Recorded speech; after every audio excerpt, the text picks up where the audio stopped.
سن 5 ہجری مدینہ پر ایک خوفناک حملہ طے پایا۔ قریش اور دوسرے قبائل نے 10,000 فوجیوں کے ساتھ اسلام کو مٹانے کی سازش کی۔ مسلمانوں کی تعداد صرف 3,000 تھی۔ رسول صلی اللہ علیہ وسلم اور صحابہ بیٹھے ہوئے مشورہ کر رہے تھے۔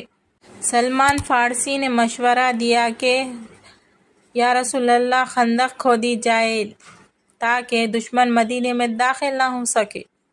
صحابہ خندق کھود رہے ہیں، پیٹ پر پتھر باندھے ہوئے۔ بھوک، تھکن اور سردی کے باوجود سب نے مل کر خندق تیار کی۔ دشمن لشکر خندق کے سامنے کھڑا حیران ہے۔ جب لشکر مدینہ پہنچا تو خندق دیکھ کر حیران رہ گیا۔ کئی دن محاصرہ کرنے کے باوجود وہ اندر داخل نہ ہو سکے۔ حضرت علی نے دشمن کے بڑے جنگجو کی بہادری سے شکست دی۔ طوفان خیمے اڑاتے ہوئے دشمن پر بدحواسی ہو رہا تھا، پھر اللہ کی مدد آئی۔ ایک طوفانی آندھی نے دشمن کے خیمے اڑا دیے اور خوف ان کے دلوں پر پھیر دیا۔ یوں مسلمانوں نے صبر اور قربانی اور اللہ پر بھروسہ کرتے ہوئے دشمن کو شکست دی۔ یہ ہے غزوہ خندق کا پیغام۔ اللہ پر بھروسہ کرنے والے کبھی ہارتے نہیں ہیں۔